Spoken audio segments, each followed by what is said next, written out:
సూళ్లకు సంబంధించి జరిగిన దానిలో వాళ్ళ వాటా ఇంకా పూర్తిగా సెటిల్మెంట్ అవ్వలేదు. అది ఏది విభజన నాటికి, విభజన ప్రక్రియ ప్రారంభమైన నాటికి, పూర్తయ్యే నాటికి వాళ్ళకి ఇవ్వాల్సినటువంటి వాటా ఇవ్వలేదు అనేది ఒక గొడవ ఉంది. అది కూడా రేపు సెటిల్ చేసుకునేటువంటి అవకాశం ఇప్పుడు ఈ పవర్ బిల్స్ సెటిల్మెంట్స్ మీద ఏమైనా ఒక నిర్ణయానికి వచ్చే అవకాశం ఉందా? డెఫినెట్గా ఇవన్నీ చర్చ అయితే జరుగుతుందండి. ఇవన్నీ అంటే అన్ని అంశాల మీద వాళ్ళు చర్చించి ఒక పరిష్కారం కనుక్కొని, అంటే గత ప్రభుత్వాలు ఏవి సెటిల్ చేయని విషయాలు మేము సెటిల్ చేశాము అనే ఇండికేషన్ ఇవ్వటం రెండు ప్రభుత్వాలకే అవసరమే. అందుకని సాధ్యమైనంత వరకు ఏ ఇష్యూని వదిలిపెట్టరు. కానీ ప్రధాన నిర్ణయాలు అయితే కొన్ని జరుగుతాయి. అంటే మనకి చాలా విభజనల్లో ఈ ఇష్యూస్ కనిపిస్తాయి. పాకిస్తాన్ విడిపోయినప్పుడు కూడా ఈ పన్నులకు సంబంధించినటువంటి వివాదం చాలా పెద్ద స్థాయిలో జరిగి గాంధీ గారు ఆమరణ నిరాహార దీక్ష కూర్చోవాల్సినటువంటి పరిస్థితి దాపురించింది.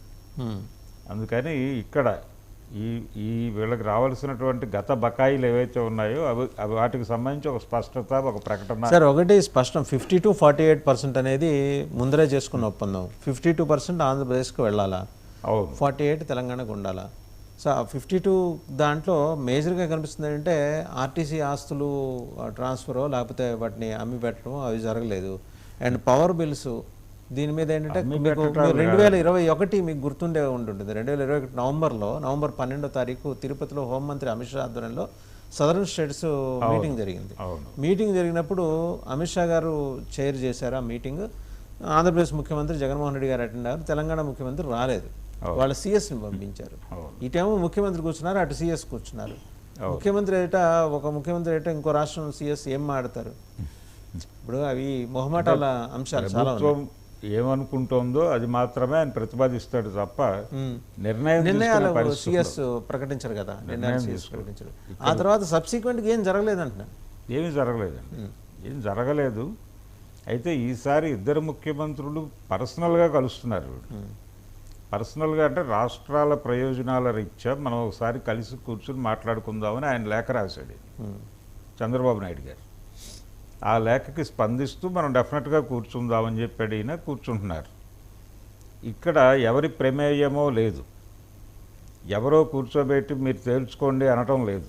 తేల్చుకోవాలి అని వాళ్ళిద్దరే అనుకుని కూర్చుంటున్నారు కాబట్టి ఖచ్చితంగా కొన్ని ఇష్యూస్ మీద ఒక పరిష్కారం మాట్లాడతారు. రేపు మాట్లాడి ఆ అవుట్కమ్ను ప్రపంచానికి తెలియజేయటం వాళ్ళిద్దరూ కీలకంగా భావిస్తున్నారు.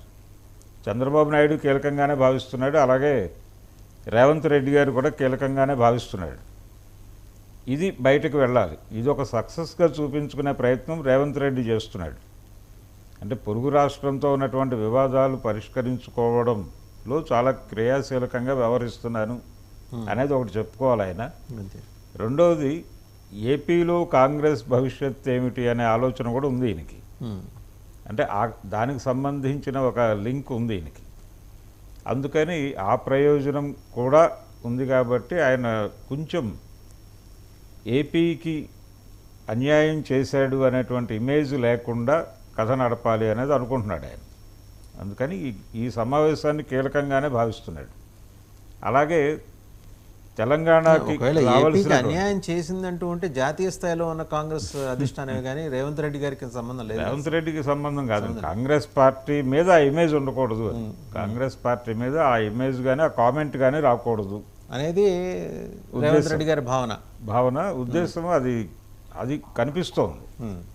అంటే ఆయన ఆ మధ్య విశాఖపట్నంలో మాట్లాడినటువంటి ఉపన్యాసం కూడా మనం విన్నాం. అందులో కూడా ఆయన చాలా స్పష్టంగా రేపు కేంద్రంలో కాంగ్రెస్ అధికారంలోకి వస్తే ఏపీకి స్పెషల్ స్టేటస్ అనేది ఎవరూ అడగాల్సిన అవసరం లేదు అని మాట్లాడాడు ఆ రోజు వైజాగ్లో. కాబట్టి ఇప్పటికే అదే స్టాండ్లో ఉన్నాడు ఆయన. కాంగ్రెస్ పార్టీని వచ్చే ఎన్నికల్లో గెలిపించుకోవటం, ఏపీలో కొంత సంఖ్య పెంచుకునేటువంటి ప్రయత్నం చేయటం కూడా వాళ్ళ పార్టీ నుంచి వచ్చినటువంటి ఒక ఆదేశం. అది ఆ మేరకు నడుచుకోవాలి ఆయన అనివార్యంగా. అంటే తన ప్రయోజనాలు మాత్రమే కాకుండా పార్టీ ప్రయోజనాలు కూడా పట్టించుకోవాల్సినటువంటి అవసరం ఉంది ఆయనకి. అందుకని కొంచెం ఈ సమావేశం ఏదో ఆషామాషిగా జరుగుతున్నటువంటి సమావేశం కాదు. ఆస్తుల పంపకము, అలాగే సరిహద్దుల్లో కొన్ని సమస్యలు ఉన్నాయి. జల వివాదాలు ఉన్నాయి. జల వివాదాలు ఉన్నాయి, పొరుగు రాష్ట్రాలతో ఛత్తీస్గఢ్ లాంటి ప్రాంతాలతో వివాదాలు ఉన్నాయి. వీటన్నిటి మీద చర్చ జరుగుతుంది. కానీ 2 విషయాల్లో ఖచ్చితంగా నిర్ణయాలు ప్రకటించేటువంటి అవకాశం ఉంది. సెటిల్ అయిపోయినాయి అని 2 విషయాలు మేము సార్ట్అవుట్ చేశాము అనేది మాత్రం ఒక అవుట్కమ్ ఇస్తారు రేపు. అది జరుగుతుంది. కేవలం ఇదేదో మొక్కుబడి సమావేశం, ఏదో కలిసామంటే కలిసాము, పర్సనల్ విషయాలు మాట్లాడుకున్నారు, ఇలాంటి పరిస్థితి, ఇలాంటి అభిప్రాయం ప్రపంచానికి కలిగించే పని మాత్రం వాళ్ళు చేయరు. ఎందుకంటే ఇద్దరు సీజన్డ్ పొలిటీషియన్సే కాబట్టి. అవును. సో అంటే ఇదేదో ఆషామాషిగా ఉత్తరం రాయలేదు. ఒకే వేలెంత్ ఒకే ఫ్రీక్వెన్సీ తోటి వెళ్తారు కాబట్టి పెద్దగా ఇబ్బంది లేకుండా బయట ప్రపంచానికి కనివ్వాల్సిన మెసేజ్కి సంబంధించిన గ్రౌండ్ వర్క్ అయితే చేసుకుంటారు. అది ఆల్రెడీ అవగాహనకు వచ్చారు వాళ్ళు. ఆ అవగాహన పొందే రేపు ఆ సమావేశం అనేది జస్ట్ ఒక ఫార్మాలిటీ కోసమే. ఆ ఫార్మాలిటీ, దానిలో ఇతర అధికారులు ఉంటారు, దానికి సంబంధించినటువంటి గణాంకాలు, ఇతర వివరాలు అందించడానికి, దాని ప్రకారం కొన్ని నిర్ణయాలు ప్రత్యేకంగా తీసుకునేటువంటి అవకాశం